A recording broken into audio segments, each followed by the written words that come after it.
Le but de cette vidéo n'est pas de refaire le EFI SSO que vous avez pu recevoir, mais vous expliquer le fonctionnement quotidien.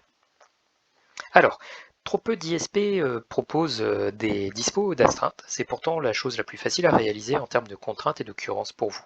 Donc l'une des explications que je reçois, c'est que le fonctionnement au quotidien vous semble un peu nébuleux et que vous ne savez pas trop comment ça marche, comment se proposer et qu'est-ce qu'on attend vraiment de vous.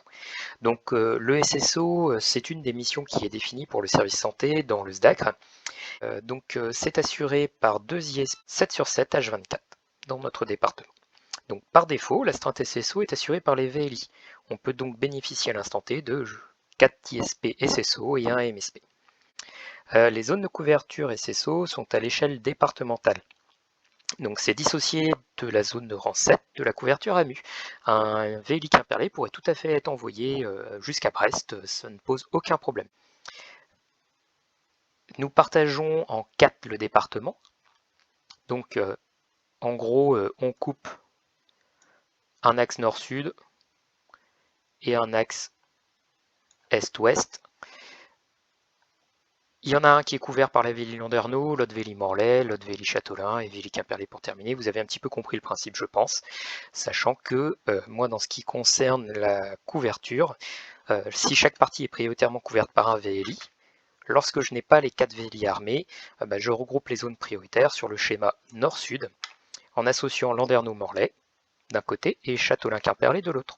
Donc si Landerneau est couvert et pas Morlaix, c'est Landerneau qui couvrira le soutien sanitaire des zones Morlaix et Landerneau.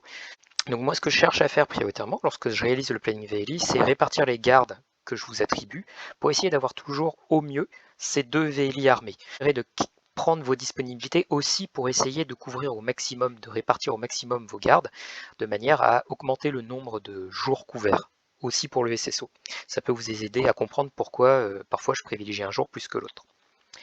Et si ce n'est pas possible, la position, enfin de mettre les 4 VLI, moi ce que je vais aussi privilégier, c'est la VLI Châteaulin, dont la position principale fait que c'est le plus intéressant pour couvrir l'ensemble du département le plus rapidement possible. Donc quand je n'ai qu'une seule VLI armable et que l'ISP peut aller jusqu'à Châteaulin, c'est mon choix de prédilection. Alors, pour savoir qui est de planning SSO, pour ça, il faut aller sur le planning VLI et où la feuille 2 représente la transposition du planning soutien sanitaire. Donc pour ça, je mets en priorité, quand la VLI est armée, je mets en priorité par secteur les VLI. On peut voir par exemple le 1er septembre que j'ai 2 VLI, les deux du nord par contre, mais pour autant la VLI Landerneau va aussi couvrir le sud, sachant que j'ai donc mes 2 ISP tels que demandé. La colonne médecin soutien sanitaire me permet de savoir quel médecin est d'astreinte le jour et la nuit. Ce sera lui votre partenaire et que vous devrez prévenir. Ou quand j'ai un nom à la place d'une VLI, où on dit que j'ai un infirmier en astreinte SSO, donc ce cas de figure, vous faites votre vie, entre guillemets, en attendant d'être appelé. Vous avez tout à fait le droit d'aller tourner votre pelouse et de prendre le temps de prendre une petite douche avant de filer à votre intervention, dès lors que vous rejoignez le véhicule qui vous est attribué en 45 minutes. Les personnes que je choisis pour l'astreinte SSO, ça dépend de plusieurs facteurs. Je cherche tout d'abord, tout comme pour les couvertures VLI, à avoir une au nord, une au sud. Et si c'est pas possible, je ne pourrai pas prendre 2 personnes du même secteur, tout simplement parce que sinon elles vont se retrouver à devoir utiliser à 2 le même véhicule. Donc si vous êtes déclenché, ça demande de savoir choisir votre véhicule. Donc ça c'est quelque chose qui peut être un peu compliqué, on peut se demander mais dans ce cas je fais comment? Est-ce que je vais jusqu'à une VLI ou est-ce que je profite d'une des malais SSO qui sont basées à Brest et à Quimper? Comment est-ce que je fais? Donc pour savoir quel véhicule vous allez devoir prendre, on fait appel au bon sens.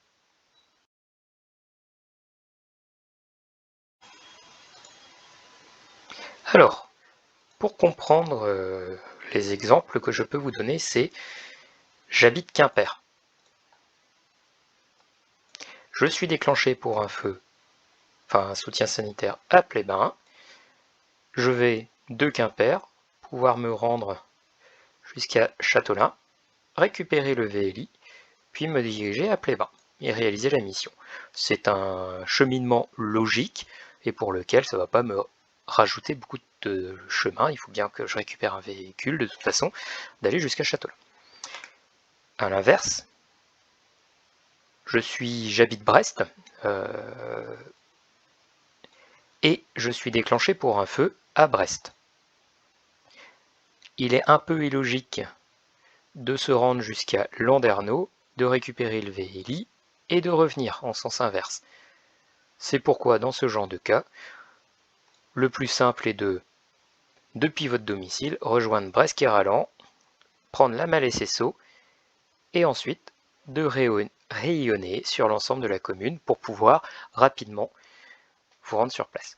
En gros, on évite de passer devant le sinistre pour y revenir plus tard. On pourrait poursuivre indéfiniment avec j'habite moi par exemple Quimper. Si je suis déclenché à Fouesnant, je ne vais pas aller à Châteaulin pour redescendre sur Fouesnant. C'est ridicule. Je vais chercher la malle SSO de Quimper et je descends directement à Fouesnant. Je dois quand même prendre en compte que charger la malle SSO, le véhicule, préparer tout, c'est facilement 15 minutes. 10 si les SP du CIS vous aident un peu.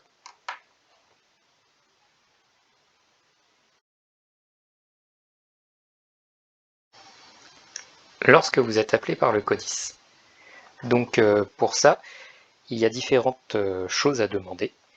La première chose à demander, c'est bien sûr, que se passe-t-il? Le contexte, le type de sinistre.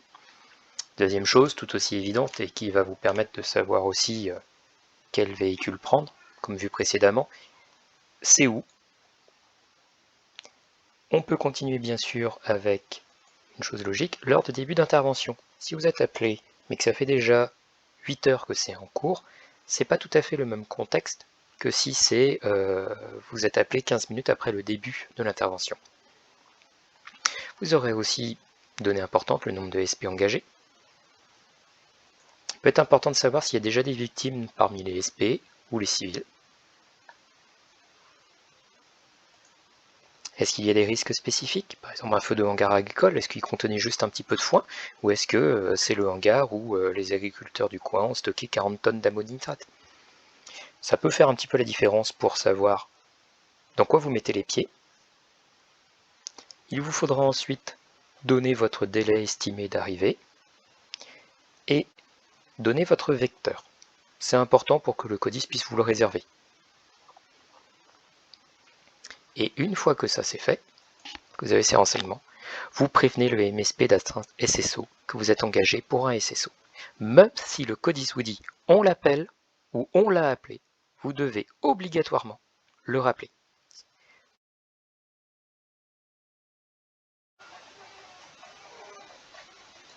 Donc un autre point à aborder est aussi le temps passé sur le soutien sanitaire. Donc classiquement, ce n'est pas parce que vous commencez un soutien sanitaire que vous devez le finir. Vous pouvez tout à fait organiser votre relève. Lorsque vous avez commencé ce dernier à 20h30, il n'est pas du tout problématique d'avoir prévu avec votre collègue le deuxième nom d'astreinte SSO, que celui-ci vous relève vers 2, 3, 4 heures du matin. Donc ça s'organise en amont bien sûr, et si c'est un peu compliqué pour vous à organiser, vous ne savez pas trop comment faire, l'ISPP d'astreinte cadre ou le MSP SSO peut vous aider à l'organiser, toujours en concertation par contre avec le COS. Et si on vous appelle 15 minutes avant la fin de votre période de couverture d'astreinte SSO, vous avez tout à fait le droit aussi d'appeler le collègue qui doit prendre la relève en lui disant bon bah c'est pour toi.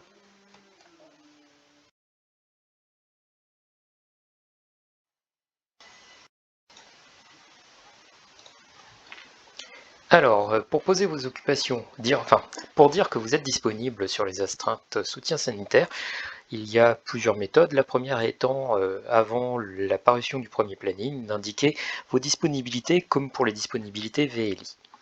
Donc, je ne peux pas vous faire la démonstration car lorsque j'enregistre l'écran, le listing des occupations reste transparent. Donc, ce que je vais faire, c'est que je vais poser les différentes possibilités jour après jour, de manière à ce que vous puissiez voir quelle couleur et les titres. Donc lorsque vous dites que vous êtes disponible pour une astreinte de 24 heures, c'est le DA. Lorsque, pareil, tout simplement DAJ et DAN indiquent disponible pour l'astreinte jour et pour l'astreinte nuit. Ah oui, petit bug, il me demande un créneau, il doit vous le faire aussi. Les programmateurs d'Agathe travaillent dessus, on ignore pourquoi ça nous le demande.